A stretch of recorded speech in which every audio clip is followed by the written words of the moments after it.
Bismillahirrahmanirrahim. Nahmaduhu wa nusalli ala rasulihil karim, amma ba'd. Insyaallah pada kesempatan ini kita akan melanjutkan kembali pembacaan kitab Fathul Mu'in.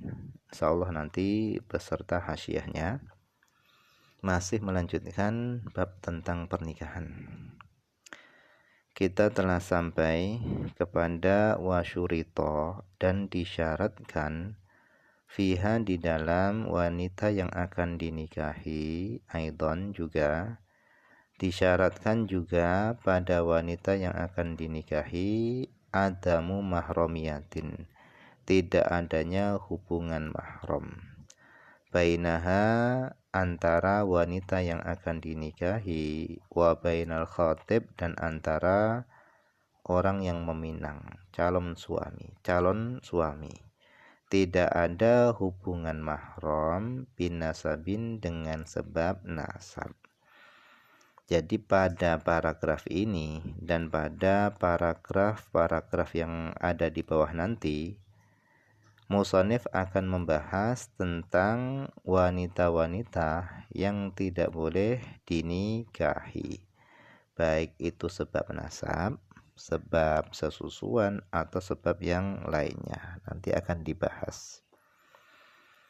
Nah, syarat yang pertama adalah wanita yang akan dinikahi itu harus tidak ada hubungan mahram dengan sebab nasab.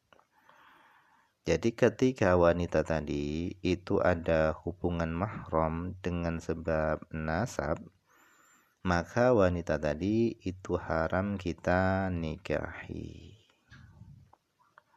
Jadi adamul mahramiyati bin nasabin, tidak adanya hubungan mahram dengan sebab nasab. Fayahrumu, maka haram bihi dengan sebab nasab, lil ayah, karena ada ayat hurrimat alaikum. Haram dengan sebab nasab, siapa yang diharamkan? Nisa'u qarabatin, yaitu wanita-wanita yang memiliki hubungan kekerabatan, ghairuma, selain wanita dakhala yang dia masuk fi walati umumatin, di dalam anaknya bibi dari arah ayah, wa khuulatin, dan di dalam anaknya bibi dari arah ibu.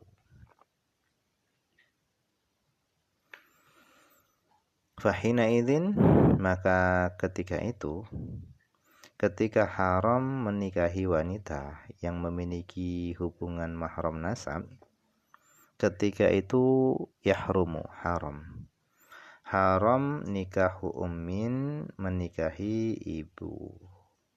Wahia, yang dimaksud dengan ibu itu adalah man, wanita, waladatska, yang melahirkanmu. Yang dimaksud ibu itu bukan ibu tiri atau ibu yang lainnya, tetapi wanita yang melahirkanmu. Maksudnya adalah ibu kandungmu. Haram menikahi ibu kandungmu. Nah, coba kita baca hasyiah i'anahnya. Kata muhasyi Syekh Bakri Sato, beliau mengatakan, wa'lam, ketahuilah, anna lil muharramat, bahwasannya wanita-wanita yang haram dinikahi bin nasabi, dengan sebab nasab, itu dhabita, ini ada dua batasan. Wanita-wanita yang haram dinikahi dengan sebab nasab itu ada dua batasan. Al-awalu, yang pertama adalah ma dzakarahul musannif, apa yang telah disebutkan oleh musannif. Wa huwa, yang disebutkan oleh musannif itu adalah tahrimu nisa'il qarabah, diharamkannya menikahi wanita yang memiliki hubungan kekerabatan. Illa, kecuali man, wanita, dakhalat, yang dia masuk tahta waladil umumah, di bawah anaknya bibi dari arah ayah, awaladil khu'ulah, atau di bawah anaknya bibi dari arah ibu. Seperti siapa? Kabintil am, seperti anak perempuannya paman laki-laki dari arah ayah. Wal amah, dan anak perempuannya bibi dari arah ayah. Wa bintil khal, dan anak perempuannya paman dari arah ibu. Wal khalah, dan anak perempuannya bibi dari arah ibu. Jadi ayah kita itu punya kakak atau adik laki-laki, atau ayah kita punya adik atau kakak perempuan. Nah, anaknya tadi itu adalah sepupu kita. Nah, kita boleh menikah dengannya. Jadi menikah dengan sepupu sendiri itu boleh. Nah, ini adalah batasan yang disebutkan oleh musannif tadi.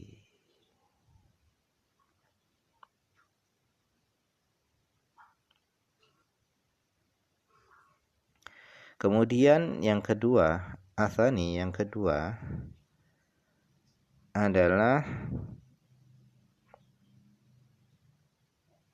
yahrumu haram ala rajuli, atas laki-laki, haram atas laki-laki menikahi usuluhu, usulnya. Haram atas laki-laki menikahi usuluhu, usulnya. Wa fusuluhu, dan menikahi fusulnya. Nanti siapa usul, siapa fusul nanti disebutkan di bawah. Haram atas laki-laki menikahi usuluhu, usulnya, wa fusuluhu, dan fusulnya. Wa fusulu awalil usul, dan haram juga atas rojul menikahi fusulu awalil usul, awali usulihi, fasalnya, fasal permulaannya, usulnya haram. Wa awalu faslin, dan haram juga atas rojul tadi menikahi permulaan fasal min kuli aslin, dari setiap asal, ba'dal aslil awal, setelah asal yang pertama.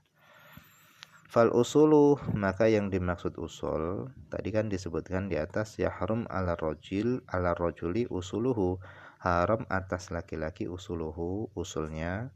Nah, yang dimaksud dengan fal usulu, adapun usul, yang dimaksud dengan usul itu adalah ummahat, yaitu ibu. Wa in alat, meskipun ke atas. Jadi ibu kita, nenek kita ke atas, itu haram kita nikahi. Kemudian wal fusul, nah yang tadi di atas disebutkan haram atas rojul menikahi fusuluhu. Yang dimaksud dengan fusul itu adalah al-banat, yaitu anak perempuan. Wa in safulat, meskipun ke bawah. Jadi anak perempuan kita, cucu perempuan kita ke bawah terus, itu haram kita nikahi. Kemudian wa fusulul awal, wa fusulu awalil usul, dan haram juga menikahi fusulu awalil usul. Siapa itu fusulu awalil usul? Yang dimaksud dengan fusulu awalil usul itu adalah al-akhwat, yaitu saudara perempuan. Saudara perempuan. Wa banatul akhi, dan anak perempuannya saudara kita laki-laki. Wa banatul ukhti, dan anak perempuannya saudara perempuan kita. Wa banatu auladihim, dan anak perempuannya anak-anak mereka semua. Anak perempuannya keponakan kita. Jadi kita haram menikahi saudara perempuan kita, kemudian anak perempuannya dari saudara laki-laki itu haram, nggak boleh. Kemudian anak perempuannya dari saudara perempuan kita itu juga diharamkan. Dan haram juga menikahi anaknya keponakan kita. Jadi kita haram menikahi keponakan kita, dan haram juga menikahi anak keponakan kita. Li'anna awalal usul, karena pertama kalinya usul itu adalah al-aba, ayah, wal ummahat, dan ibu. Wa fusuluhum, dan adapun fusul mereka, fusulnya ayah dan ibu, itu adalah ikhwah, yaitu saudara laki-laki, wal akhwat, dan saudara perempuan. Wa auladuhum, dan anak-anak mereka.